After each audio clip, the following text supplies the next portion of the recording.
Our next presenter is going to be Mr. Jason Robinson. Jason Robinson is the Rural Ombudsman for the Small Business and Local Government Assistance Section. He joined the TCEQ in August of 2010 and works out of the central office in Austin. In his role as Rural Ombudsman, he acts as the primary liaison between the TCEQ and the small local government representatives and rural community staff members. Prior to coming to the TCEQ, Jason spent over 12 years at the city of Ovilla, with his last position as the director of the Public Works Department. He was responsible for water distribution and wastewater collection, street repair and maintenance, parks and rec, animal control, and code enforcement. He was also a physical science teacher for Red Oak High School before accepting a position at the city of Avila, and he graduated from Texas A&M in 1993 with a BS in biomedical science. Please welcome Mr. Jason Robinson.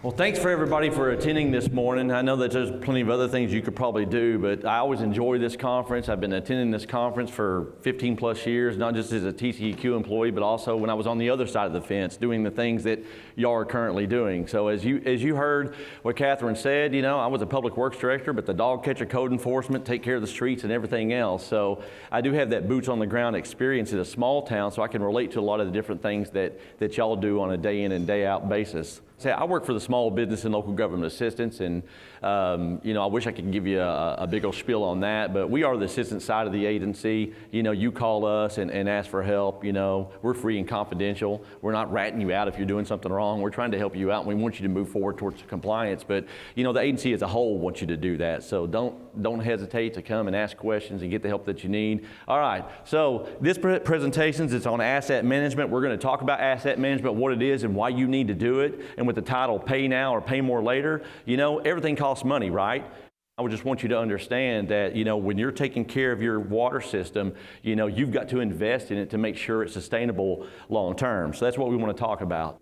This particular document we have right here, it's called RG 501, Managing Your Water System. It actually looks like this. This was developed about 10, 12 years ago when the drought was going on because we were noticing people didn't actually pay as much attention to their water system as they should. You know, whether they were getting close to running out of water or not taking care of the maintenance on their equipment and things like that. So our staff put together this document to try to help people to maintain their system, to actually pay attention to it. What do they even own? You know, what's going on with it? Is it going to fall apart in the future? How am I going to repair that? So this was put together. It's easy to use. It's meant for a pen and paper exercise. I know a lot of people in the electronic world, but we still have those folks out there that are still using pen and paper, geared for smaller entities. All right, so this was geared for smaller type systems, but the principles are still the same, whether you're a big system or a small system. All right, so there's no computer needed, but we do have online versions of our spreadsheets we're going to talk about. You know, and in this particular presentation, they're limiting me to 45 minutes, so it's kind of a high overview. This came from an actual 4-hour workshop down to a 3-hour webinar, and now we're doing 45 minutes. So you're just getting a high-level overview.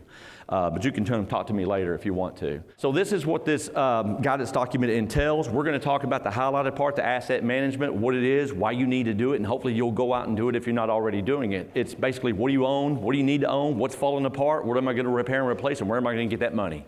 You know, that's something we all deal with. But there's other components within this module that if you're reading through it, B is important, your source assessment and planning. You know, the big thing is water. Where do you get your water from? Some people, you know, when we were putting this together, didn't quite understand where their water was coming from, right? But we want them to know, hey, are you a groundwater system or are you a surface water system? You need to know that. You know, even if you're a purchased water system, the people that are supplying the water are still getting it either from the ground or surface, so you kind of need to know what those levels are. You know, how's your aquifer acting? You know, is it getting lower than it normally would? So there's tools and resources within this module to kind of help you understand how to measure those aquifers, or if it's surface water, how do you measure those levels of the water in the lakes? You know, what resources are out there to help you understand? Because if you've got an intake out there and the lake gets too low, if you don't have a floating barge, how are you going to get water? That's a problem. So they want you to start asking those questions. What if this happened to me? Am I prepared? So there's tools and resources on that within that module. Then you got the O&M, and there's some compliance resources. You know, if you were to get written up for something, you get a notice of enforcement, notice of violation. How would that play out for you? And then the other resources. All right, so let's talk about this. What happens in your system if we go without maintenance? What happens if you don't do maintenance on your stuff? What happens? Falls apart, right? That's a pretty simple answer, right? And the one thing we like to talk about when we do these trainings is, let's just say you buy a new vehicle. What is one thing that you should be doing to your vehicle on a regular basis? Change the oil. That's always the answer, right? Well, you know what? When I bought my vehicle, my first vehicle in 1997, I bought a pickup truck. And I changed the oil on a regular basis, right? I bought it in 1997. I drove that thing until I couldn't drive it anymore, and I got rid of it in 2018. So I got 21 years out of my truck, and I changed the oil. There was other things I could have done I didn't do, but I changed the oil. Now, my younger brother, on the other hand, he bought a truck. He never changed the oil. So somewhere along the line, he went out there to start it. All of a sudden, he got a cracked engine block. All right? So he had to go and buy him another vehicle. Right? He still has to get to work and pay the bills. So he had to go buy him a vehicle. It's going to cost him money now that he didn't plan on paying. Plus he still had to pay for that truck that he had payments on. So again, pay now or pay a lot more later. All right? Something as simple as changing the oil. If you don't do your maintenance, it's going to get worse for you, right? So you got to have a maintenance plan in there. We want to talk about saving as you go, right? Being someone that worked for a city, I know how it works at times where my utility could be making some money, but we need to go fix this road over here. So they're going to come over here and take my money and put it over here. All right? We want to talk about saving as you go, but also earmarking that money to say, my utility made the money, keep that money in my utility. You know, that's what taxes are for if you want to go fix the roads. You know, stuff like that. So you have to have that conversation with the powers that be. They're the ones that are giving you the money. All right, to make sure it's there when you need it, all right? And that's not so simple at times, but we want to have that discussion. Also, you need to know what you have, all right? When I say know what you have, that means write it down. Because how many of you, if I ask you about things, you can say, yeah, I know what I have, but what happens if you leave? Nobody knows what you had, right? So you need to write this stuff down. What is my inventory? What I own? What's my equipment? You know, what's out there, right? Because if you don't do that, how are you going to get that justification to save as you go? If you don't even have it written down to show the powers that be what you have. How are you going to do a maintenance plan if you don't have it written down somewhere? That's the whole point, is write it down. And I can give you an example at the end how that works, all right? Look at this one right here. Customers should pay for the services. What happens if you go out there and talk to your customers about raising rates? Exactly, they don't want to hear it. Aren't the customers investing into the system? Yeah, it's basically their system. They need water. They need to pay for it. Customers should pay for the services. And you have to do a good job about educating them on why you do what you do, right? Let them know how valuable you are, okay? But they need to be paying for the services. And also, doing asset management is going to help you in the long term as far as being prepared when things break down. You're not going to be able to catch everything. There are going to be emergencies and things like that that you weren't expecting. But you know what? There's a lot of things that if you're paying attention over time, you can get to it before it falls apart, right? Let's talk about what is an asset. If I asked you just what is an asset, what would you tell me? Vehicles, that's the next example of one. Basically, an asset is just something you own. Something you use, something you need, right? It's something that has value. It has value to you and your system. And just like you said, a vehicle, that's an asset. How many of you tried to go do your job and your vehicle doesn't work? It's a problem, right? You gotta go walk to the work site. It's a problem. So you gotta take care of your vehicles. You know, what about your ground storage tank? You think that's important? It's a pretty valuable asset, right? And you may not even think about it, but like even your chlorine cylinders and the little housing unit for it. You know, because you think chlorine, is that really an asset? It's a big asset when you don't have it, because TCEQ wants you to chlorinate that water, right? So, I mean, it doesn't matter what it costs. It can be down to the tools that you have, right? It's all an asset in there. But if I was to ask you, what is your most important asset in your system? What would it be? You're the most important asset. I don't care if you have the most highfalutin system that money can buy. If you don't have y'all to operate it, what good is it? It's just an expensive system that's just sitting there, right? You are the most important. That's why I say, as an industry, promote yourself. Don't be afraid to pat yourself on the back and say, this is what I do. Because without you, you have nothing. It's one of the most important resources we have is water. I'd say that is a valuable asset. Having your water, you got to have that, but you got to have the employees to operate it. That's where y'all come into this. And I know because I've been there. Promote yourself and let them know how valuable you are. So we know asset. An asset is something that has value, something that you use. So what is asset management? Well, it's getting the most value out of that asset. maintaining and operating. Again, you got to do your maintenance on it, but also do it in a cost-effective manner.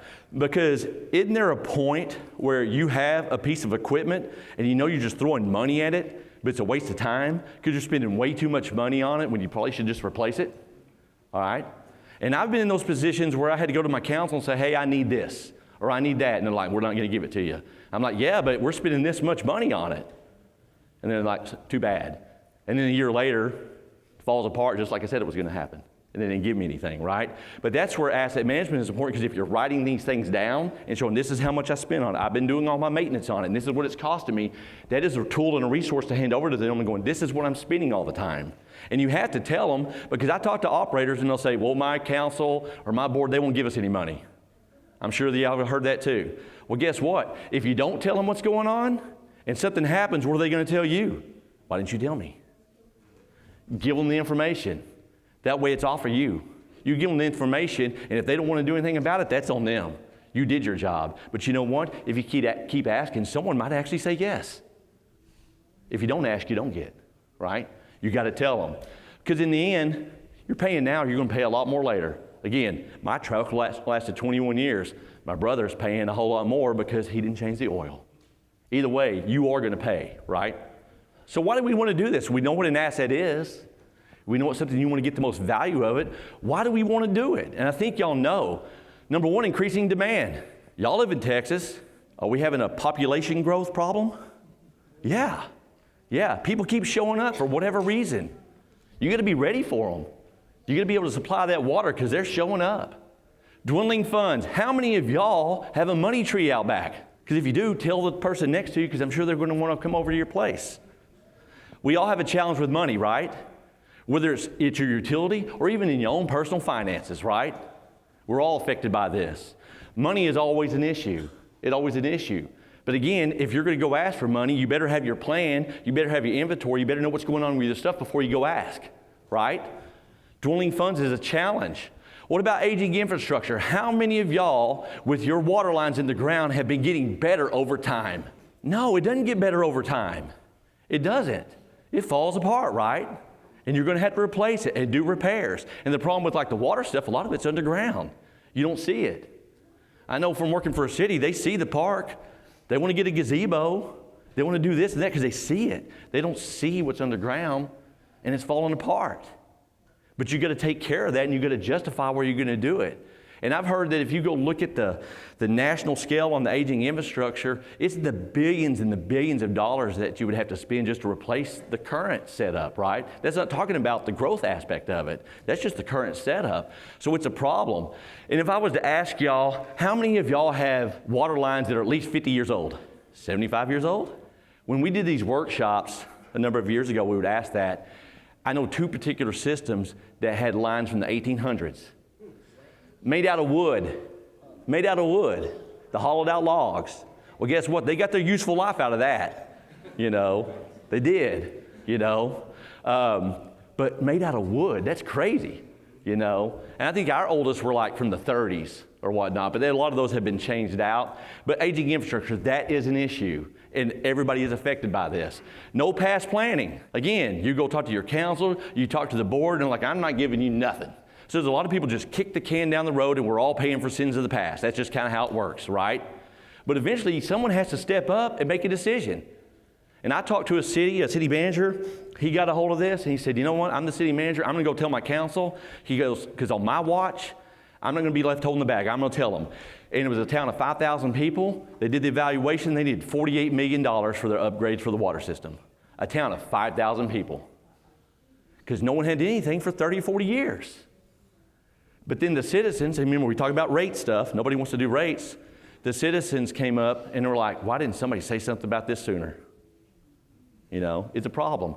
And he said, I'm coming to the table with it. If you don't do anything about it, that's on y'all. And they ended up getting some money and started taking care of it. Here we go, another challenge, resistance to rate increases. It's the second, third time you've heard that. Do not go back to your board, do not go back to your city and say, Jason said I have to raise the rates. I did not say that. You didn't hear it from me. I can't tell you to do that. And it's recorded, so I'm covered. All right?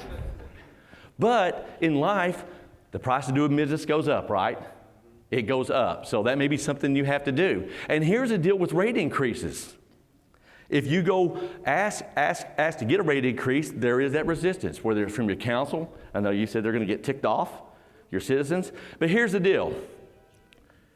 Ask this question, because again, there's an educational component to all this. How much do you pay for a gallon of water out of your tap? When I ask that question, the answer I normally get is, well, my water bill is. I didn't ask that question. I don't care what your water bill is. You might have sewer charges on it. You might have trash on it. I really don't care. The question is, how much do you pay for a gallon of water out of the tap? And most of y'all, if you go do the math, it's a penny. Maybe 2 pennies or 3 pennies. Your customers, they don't have a clue. They just know that you overcharge them somehow when they're the ones that use the water. I know you've heard it because I heard it. You misread my water meter. You're just trying to stick it to me. You're getting commission because you read it higher. I've heard all that kind of stuff. It's a penny or two.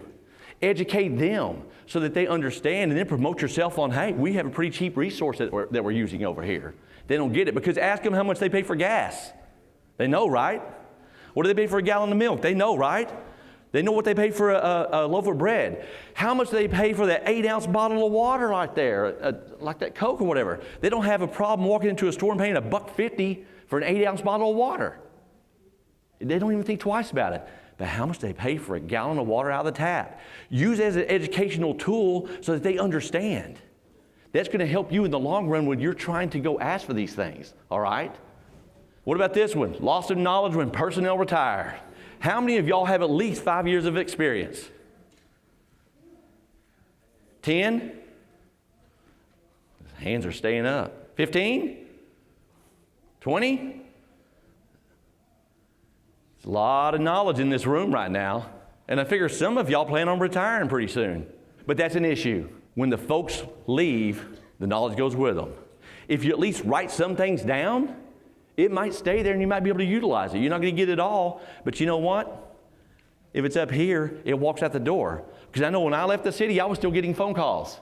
Hey, Jason, where was that valve over here? All right, I did the same thing when my previous boss left. It happens. If you write it down, it helps. Because this is a real issue, and we need people coming into the game. And then you're just being asked to just do more with what you have. That's just life, right? You know, and I'm sitting here telling you all these things. They're challenges. You know these challenges, and you're sitting there going, what am I supposed to do? You're not painting a pretty picture for me. There's no money. There's no time. Everything's falling apart. What do I do? What I would tell you to do is change your mindset. Change your mindset to say, you know what? Instead of I can't, I can. Or I won't to I will. My whole deal is start somewhere. Just find a point and start somewhere. You may already be doing something, but how do you improve on what you're doing already?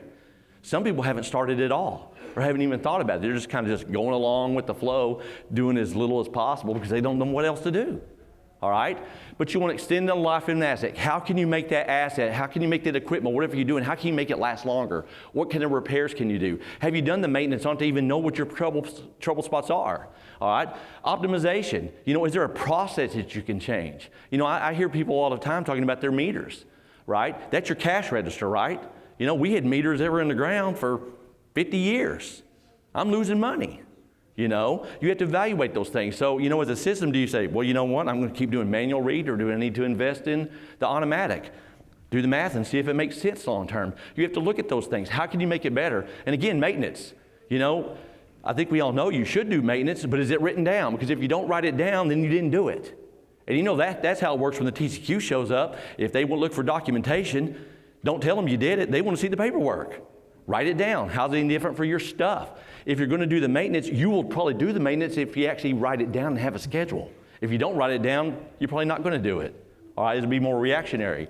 Have a plan. You want to develop long-term funding strategies. Again, it comes back to the money. You're not going to be able to go ask for money or justify the money if you don't even have stuff written down on why you need the money in the first place. You have to write it down, all right? And then you want to make your system last as long as possible. I know y'all want to do that. Y'all don't want the headache, so this all rolls into that to help you better serve yourselves on making your system work right. All right, so let me give you an example of two cities. You get the city of Ant Hill and the city of Beehive. City of Anthill, they got their stuff together. They keep track of everything. They go out there and check their wells.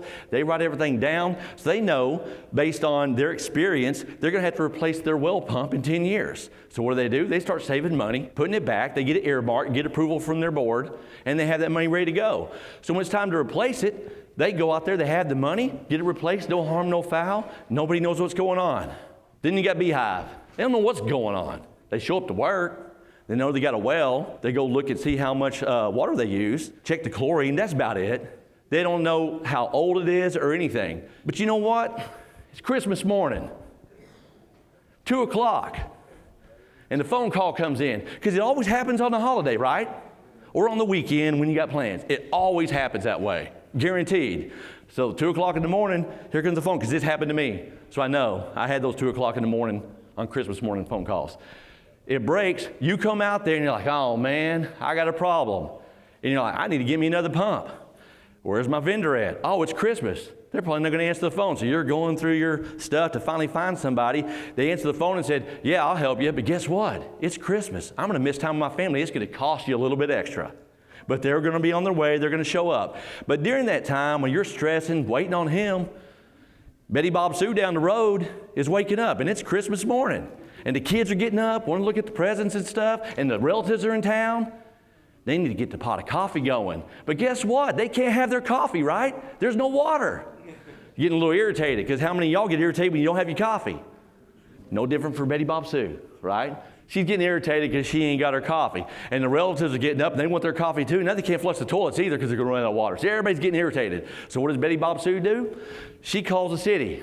Is anybody going to answer the phone? No, because the secretary says she's happy because she's always taking the brunt of the stuff because she's getting yelled at whenever there's a problem. She's at home having a good old time, not having to deal with it, because I know how that works in those small entities, right? So she didn't have any issues. So Betty Bob Sue's getting mad because she can't get a hold of anybody. She calls Channel 8 and says, we got a problem. Channel 8 says, oh man, it's Christmas. You don't have water. That's the problem. So they're rushing out to your site. And then they're yelling at you, why are you messing up somebody's Christmas? Just because you didn't plan. Or emergencies, do they happen? Sure. But if it's avoidable, why not get out in front of it? And it may be somewhat extreme, but I see y'all laughing and stuff because you know this stuff happens. It's real. It happens. Because I know it happened to me. Not to that extreme, but I did get that 2 o'clock in the morning phone call on Christmas. And then come home till 7:30 at night. It does happen. And it was my youngest daughter. It was her first Christmas. Didn't have Christmas with my daughter. So it happens. I get it. So, as far as the asset management, let's get into this. What we want you to do is take an inventory. Again, write it down. We've got spreadsheets that we can use. Again, we have the paper version that's in the book. We have the electronic version that's online, and you can use this. It doesn't have to be in any particular order. You just write down what you have. That's getting your inventory, and you prioritize. Basically, you know, what's most important, or like, how's it graded, 1 through 5, like 1 being, I need it tomorrow, versus 5, hey, it's pretty good. Then you want to develop a plan. That would be the next step. When you have your inventory, the plan is, what am I going to do with it? When do I have to replace it? When do I have to repair it? You get a plan, that's the planning phase of it. So that way you can start making decisions, all right?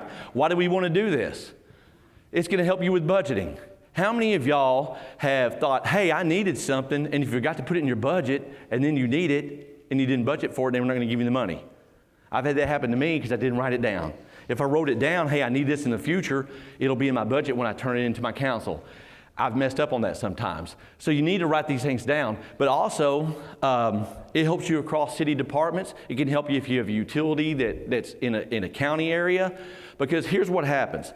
Let's just say you're in a bigger entity and you're the water department and you have a water line replacement that's going in 3 years from now in this certain area of town. But the street department that you don't talk to is going to be replacing a road 2 years from now in that same area. What's going to happen if they go spend all that money and time and replace the road, and a year later you come and tear it back up to put it in your water line? Are the powers that be going to be happy? No. How hard is it to talk to each other and go, do you have any plans in the next 5 years? Can we talk about that? Just talk about it. If you're in a utility that's in the county, talk to your county commissioners.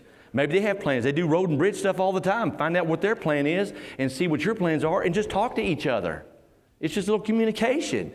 Because you don't want to step on each other's toes and you don't want to waste money.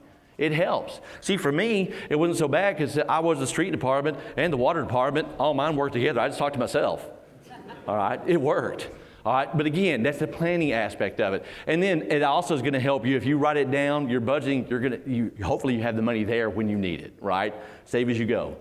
All right, so once you do all that, you got your inventory, then you go do your planning aspect. You're going to calculate a budget, and then you're going to put your plan together, meaning it's not something you just write down and you put on the shelf and it collects dust. It's a living document. Use it. You're taking the time to do it. Utilize it, right?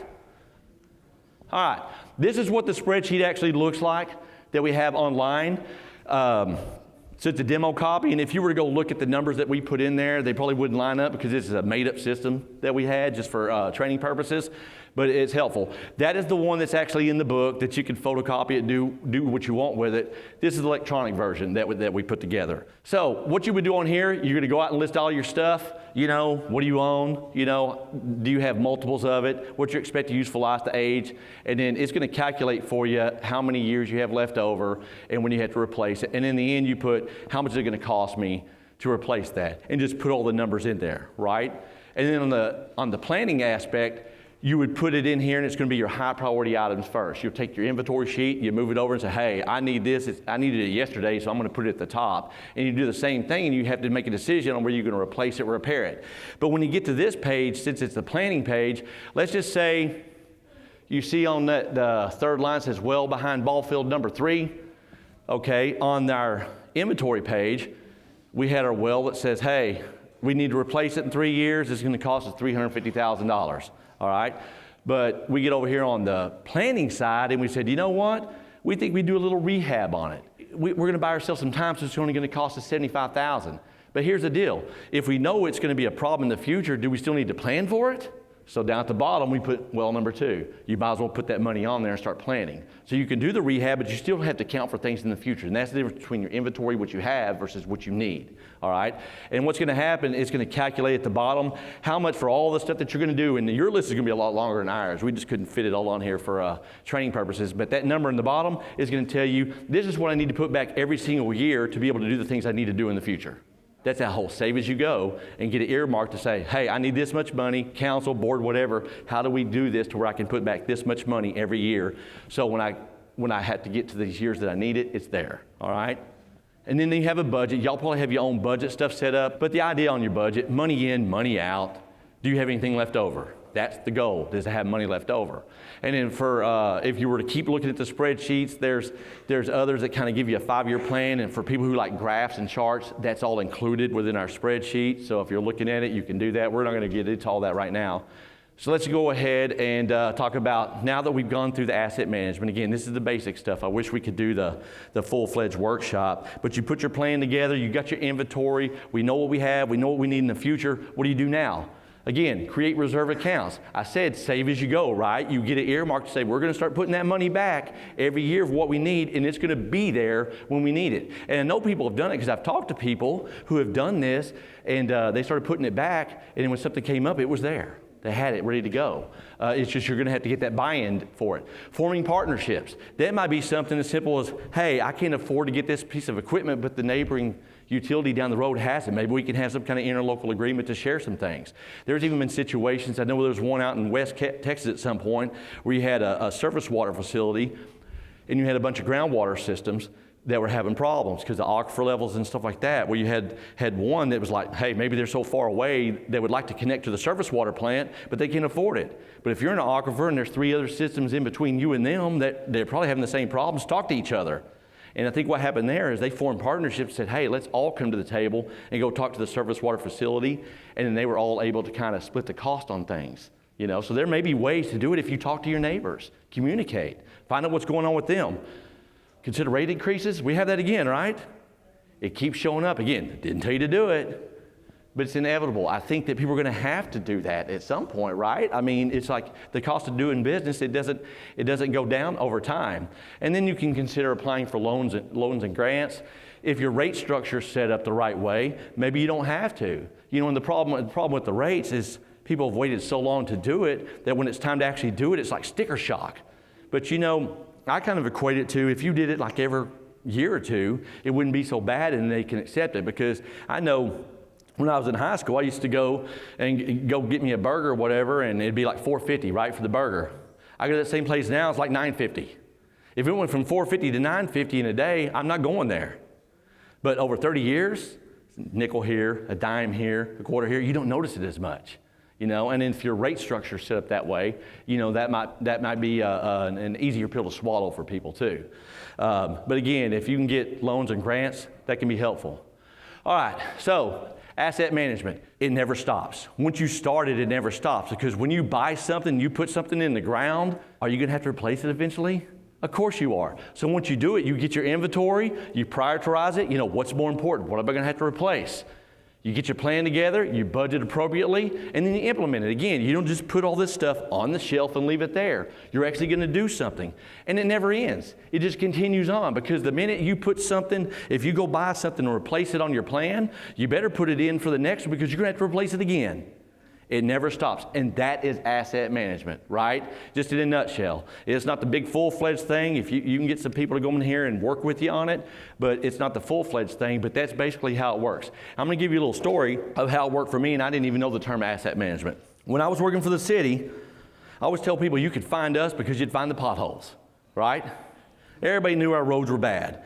And we had no plan. It was just basically, here, let's go fill potholes over here this day, or let's go do a road project over here. And the amount of money that we were given, I think it was like $150,000. At that time, that would get me a mile of road redone for like a 2-inch asphalt overlay. So I couldn't do a whole lot. But since there was no plan, you'd talk to some of the powers that be, the council and all, and like, well, I'm not gonna go fix that road. There's not enough voters over there, whatever. I can't tell my customers that, We needed a plan. So I was talking to our county commissioner. He said, why don't you go and measure all your roads, evaluate them, and turn that in, and kind of give them the big picture, and write it down, right? So I did that. I went and measured all the roads, length, width, and just out of my experience, I kind of guessed at what needed to be replaced and things like that. So I went to the council and said, hey, we have 28 miles of roads. Now we have a real number they can look at. They knew it was bad. I said, we have 28 miles. I had all those streets listed. I said, out of all these streets, 10 miles of my 28 need to be replaced last week. Like, that's a problem. What's it going to cost us if we did it? I said, I knew you would ask.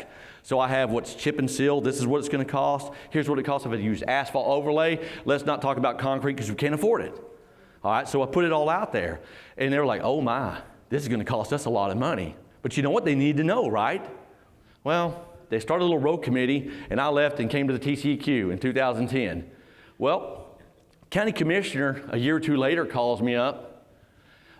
He goes, hey, Jason, they're trying to do all these road projects. Where are they going to get the money to do this? They're asking us to do it. I'm like, I don't know. I don't even work there anymore. I said, ask them. But I went back and checked the website. You know what was on it? It was a 5-year plan.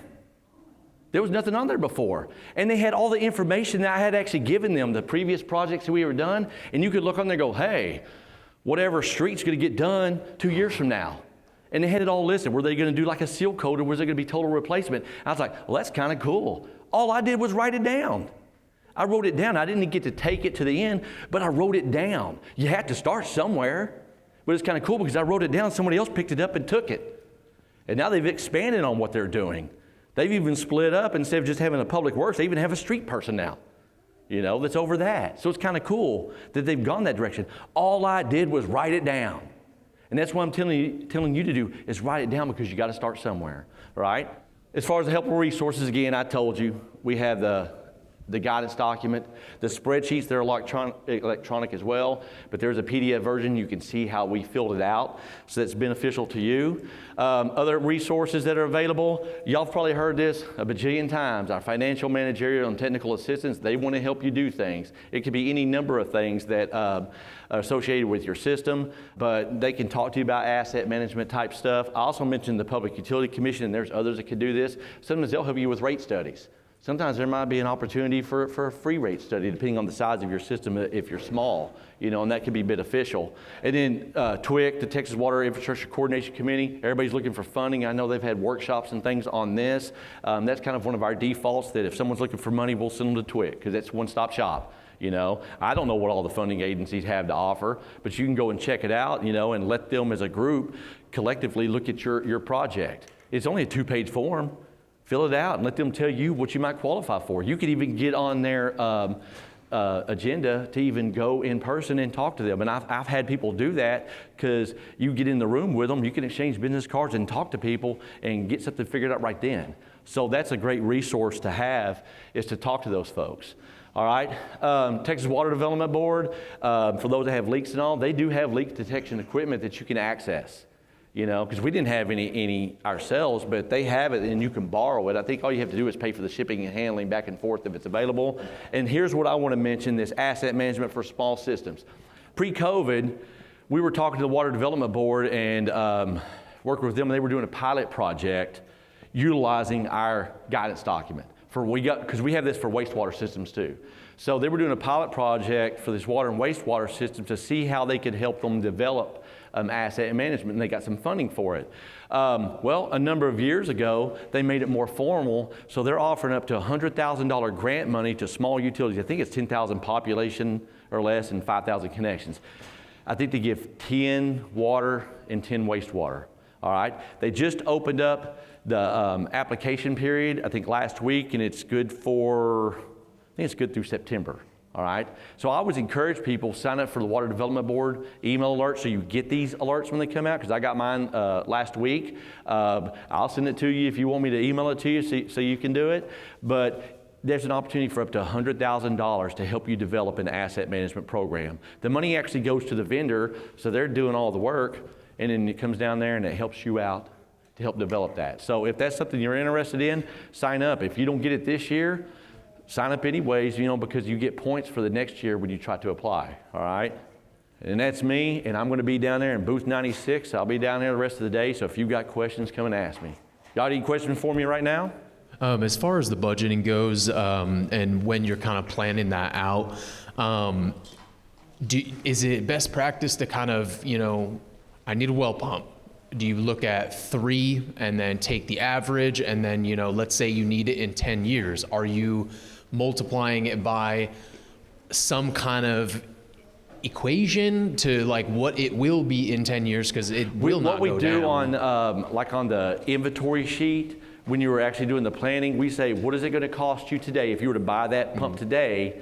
You know, and again, you know, could it be an average of 3? That's up to you to decide on that. When we would say, okay, what would it cost me today? And then try to factor in inflation over so many years. If you know, hey, I need it in 5 years, try to factor in inflation. And it's hard to do at times because, you know, for the longest time, it stayed around 2%. Okay. Last couple of years, no, but if you factor that in there and say, hey, if it costs me $50,000 today, what would be the inflation in the next 5 years, and try to add that so to it. that was in that thing, I just didn't see it? No, I didn't get to get, that's the kind of detail we would get if we were doing the workshop, but that we would talk about things like that to be able to put it in there. And I also mentioned, you know, even on stuff like, what I like to tell people, let's just say you have engineering costs or something like that. You would need to factor that in there. Is there a permitting thing with the TCEQ? You'd want to factor that in there. Or even I tell people, if you're doing projects, some people do the projects themselves, right? And some people will do a request for qualifications and get a contractor to come out. We used to do some of the projects ourselves, and they may say, okay, we'll do it ourselves and we'll save money. And they won't include their labor cost. But you have to factor in and go, okay, what would it cost me in materials, but what would it cost me to pay my labor force too? And you have to put that into the price. And then go, what would a contractor cost, and weigh it out, going, is it worth it for me to do it? Because if you just say, I'll do it, and it doesn't cost us anything, that's a lie. It does cost you because you're out working and they're paying you to do it. So those are the kind of things that you would get more detail when you're doing that. It's just, I wish we had several hours to talk about those things. But stay tuned, I may do some webinars in the future, you know, and then we'll get into that kind of stuff. Sweet. Thank you so much, Jason. You did great.